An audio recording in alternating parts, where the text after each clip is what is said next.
आज के इस वीडियो में पीएच वैल्यू के अति महत्वपूर्ण प्रश्नों को देखेंगे। आपका कोई भी वनडे एग्जाम हो वहां पे इस तरह के क्वेश्चन पूछे जाते हैं। अगर आपको इसका पीडीएफ चाहिए तो आप उसे डाउनलोड कर पाएंगे और इसके लिए आपको ये वाला ऐप डाउनलोड करना होगा। ऐप का लिंक वीडियो के डिस्क्रिप्शन में तथा पहले कमेंट बॉक्स में मिल जाएगा। देखिए यहाँ पे इस वीडियो में हम कवर करने वाले हैं पीएच वैल्यू को, और पीएच वैल्यू से लगभग आपके हर परीक्षाओं में 1 से 2 प्रश्न पूछे जाते हैं। सबसे पहले आपको जानना होगा कि पीएच वैल्यू हम कैसे निकालते हैं। तो इसके लिए आप देखेंगे कि हमको एक स्केल मिलता है जिसे हम पीएच स्केल भी कहते हैं। यहाँ पे आप देख सकते हैं द पीएच स्केल। इसमें आप देखेंगे कि आपको 0 से लेकर के 14 तक के नंबर मिलेंगे। हर नंबर के सामने एक लाइन खींची हुई है, मतलब कि यहाँ पे 1 हम काउंट करेंगे, यहाँ पे 2, यहाँ पे 4, यहाँ पे 7, यहाँ पे 14। तो एक चीज़ आपको देखने में थोड़ा सा अच्छा लगेगा कि यहाँ पे जो 7 है इसके नीचे लिखा गया है न्यूट्रल। न्यूट्रल मतलब होता है उदासीन, यानी कि 0 से 7 तक के बीच में जो होगा वो होगा क्या, एसिडिक। एसिडिक मतलब कि हिंदी में अगर आपको बताएं तो ये होगा अम्ल। अगर 7 से और 14 तक के बीच में बात करें ये होगा एल्काइन। एल्काइन कहें या फिर इसको हम बेस भी कहते हैं। बेस मतलब कि क्षार। तो ये होता है, मतलब कि कोई पीएच स्केल वैल्यू पे अगर आपको दिया जाता है कि कोई भी तत्व है या फिर कोई भी लिक्विड है, इसकी पीएच वैल्यू 6 है, तो आप बताइए कि ये अम्ल होगा कि क्षार होगा।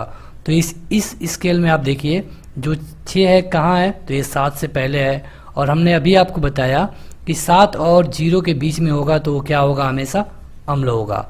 तो अगर यहाँ पे आपको पीएच वैल्यू दे दी जाती है तो आप इस तरह बड़े ही आसानी से बता पाएंगे।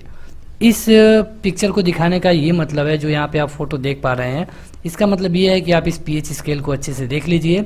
0 से 7 मतलब कि अम्ल, 7 से 14 मतलब कि क्षार। और अगर कोई भी लिक्विड जिसका कि पीएच वैल्यू 7 है तो ना तो ये क्षार होगा ना तो ये अम्ल होगा, ये क्या होगा, न्यूट्रल होगा, मतलब कि उदासीन होगा। तो ये थी पीएच वैल्यू से रिलेटेड बेसिक जानकारी। अब चलिए क्वेश्चन की तरफ बढ़ते हैं। यहाँ पे हम लगभग 20 क्वेश्चन कवर करने वाले हैं और आपके सामने एक एक करके क्वेश्चन आएगा। तो यहाँ पे आपको 4 ऑप्शन भी मिलेंगे और आपको मिलता है हर क्वेश्चन पे 2 सेकंड का समय। इन्हीं 2 सेकंड के दौरान आप अपना उत्तर हमें कमेंट करके बताएंगे। पहला क्वेश्चन आपकी स्क्रीन पर आ चुका है कि पीएच स्केल जो अभी आपने देखा है इसका आविष्कार किसने किया था। तो आपका समय समाप्त। ये पीएच स्केल जो अभी आपने देखा इसका आविष्कार किया गया था एसपीएल सोरेनसन के द्वारा। कई बार आपको केवल सोरेनसन ही लिखा मिलता है, तो आप इसे याद रख सकते हैं, एसपीएल सोरेनसन। इन्होंने किया था पीएच स्केल का आविष्कार। यहाँ पे हम 2 सेकंड रुक रहे हैं ताकि आप अपना उत्तर हमें कमेंट करके बता पाएं। अगला क्वेश्चन है कि शुद्ध जल का पीएच मान कितना है। शुद्ध जल का,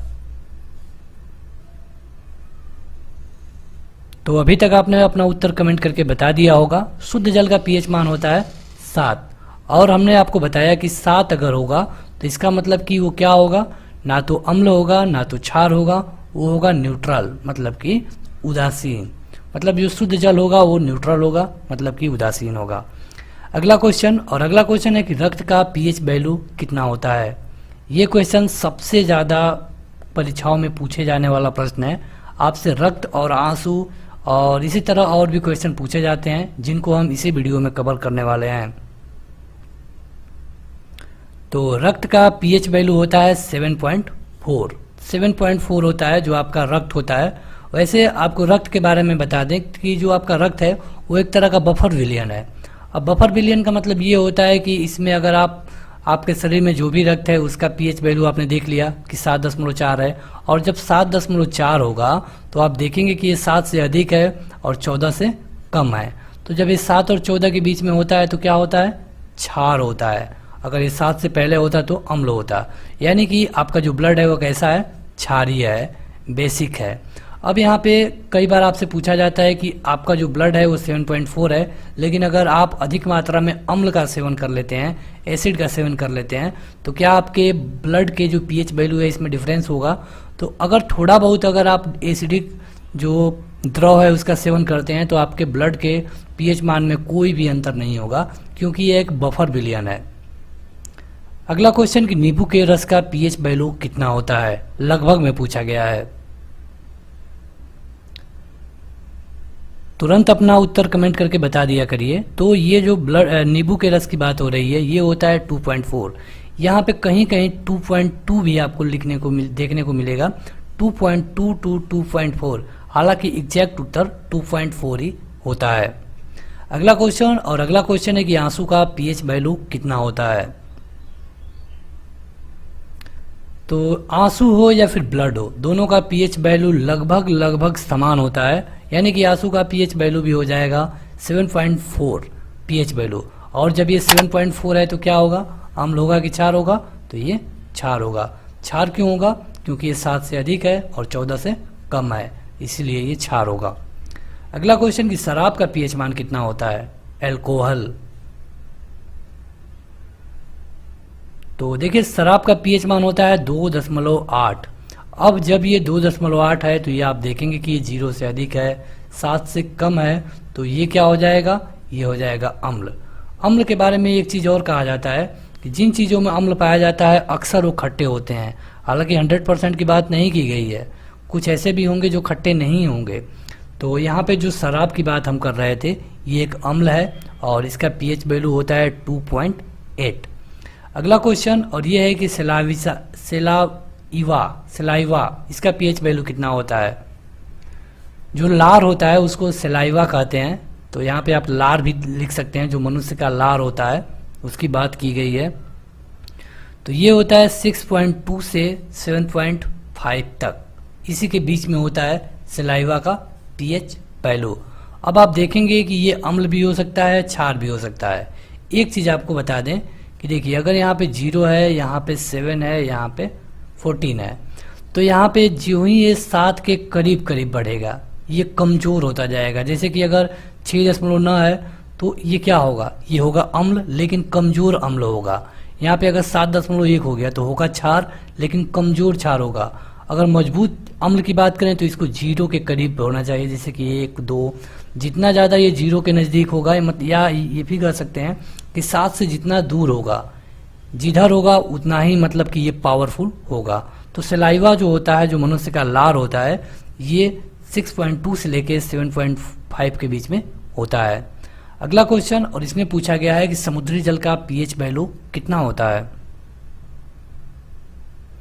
तो समुद्री जल में जो NaCl है इसकी मात्रा पाई जाती है और इसीलिए जो इसकी पीएच वैल्यू हो जाती है 8.6। 8.6 है, मतलब कि ये भी एक तरह का क्षार है। अगला क्वेश्चन कि मूत्र का पीएच वैल्यू कितना होता है। तो जो मूत्र होता है इसका पीएच वैल्यू होता है 5 से लेके 7.5 के बीच में। अगला क्वेश्चन कि दूध का पीएच वैल्यू कितना होता है, दूध का। तो दूध का पीएच वैल्यू होता है 6.5 से लेके 6.6 के बीच में, मतलब कि यह क्या है, एसिड है। आप देखेंगे कि ये 7 के लगभग नज़दीक है, इसीलिए कमज़ोर एसिड होगा। अगला क्वेश्चन कि यदि किसी व्यक्ति के रक्त में कितने इकाई पीएच वैल्यू के मान में परिवर्तन कर दिया जाए तो मृत्यु हो जाएगी। देखिए अभी हमने आपको बताया कि जो रक्त होता है उसकी पीएच वैल्यू कितना होता है 7.4, और अगर आप ज़्यादा मात्रा में एसिडिक या फिर ज़्यादा मात्रा में बेसिक जो अम्ल या क्षार का सेवन कर भी लेते हैं तो इसके जो पीएच वैल्यू है इसमें कोई डिफरेंस नहीं होता है, इसमें पीएच वैल्यू में कोई परिवर्तन नहीं होगा। लेकिन अगर इस पीएच वैल्यू में 0.2 का डिफरेंस आ जाता है, परिवर्तन हो जाता है, आपका 7.6 हो जाता है या फिर 7 आ जाता है, तो उस समय इंसान की मृत्यु हो सकती है। अगला क्वेश्चन कि नमक का पीएच मान कितना होता है।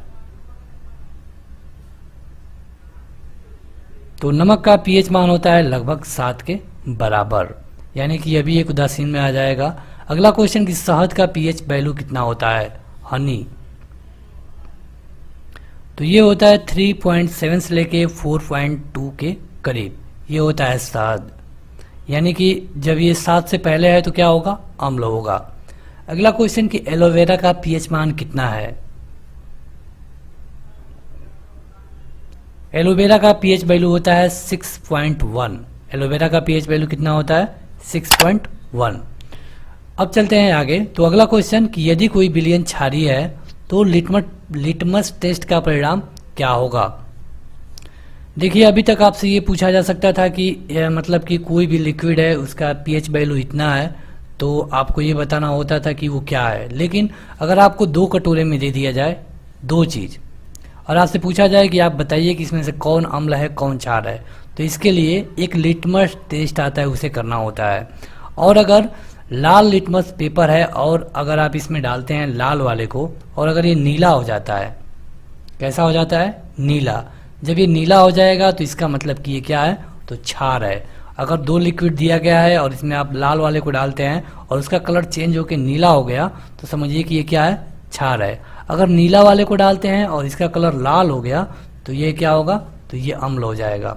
अब यहाँ पे क्वेश्चन को हम देखते हैं, यदि कोई विलयन क्षारीय है तो क्षारीय होगा तो क्या होगा, लाल को डालेंगे तो क्या मिलेगा, नीला मिलेगा। ऑप्शन देखते हैं तो ऑप्शन नंबर पहला सही होगा। अगला क्वेश्चन कि हम यह कैसे जान सकते हैं कि कोई विलयन अम्लीय है कि कोई विलयन अम्लीय है। मतलब कि अगर हमको पीएच वैल्यू दिया गया है तो हम कैसे जान पाएंगे कि ये अम्लीय है। तो हम इसके बारे में आपको अभी बता चुके हैं कि अगर उसका पीएच वैल्यू 7 से कम होगा, 7 से अगर कम होगा तो वो क्या होगा, अम्लीय होगा। अगर 7 से अधिक होगा तो वो क्षारीय होगा। लेकिन यहाँ पे क्या पूछा गया है, अम्लीय, तो 7 से कम होना चाहिए। अगला क्वेश्चन कि पीएच स्केल का उदासीन मान कितना होता है। मतलब कि उदासीन, न्यूट्रल, अगर आपको याद हो तो हमने शुरू में ही बताया था। तो अगर ये मान 7 के बराबर होगा तो ये होगा न्यूट्रल, मतलब कि उदासीन, ना तो उसकी गणना अम्ल में होगी ना तो उसकी गणना क्षार में होगी। तो बस आज के इस वीडियो में इतना ही। यहाँ पे हमने लगभग 20 क्वेश्चन कवर किया है और यही आपके परीक्षा में पूछे गए हैं और पूछे भी जा सकते हैं। आप इस वीडियो को जरूर लाइक करिए, पीडीएफ डाउनलोड कर सकते हैं, लिंक डिस्क्रिप्शन में दिया जा चुका है। तो आज के इस वीडियो में इतना ही। Thank you.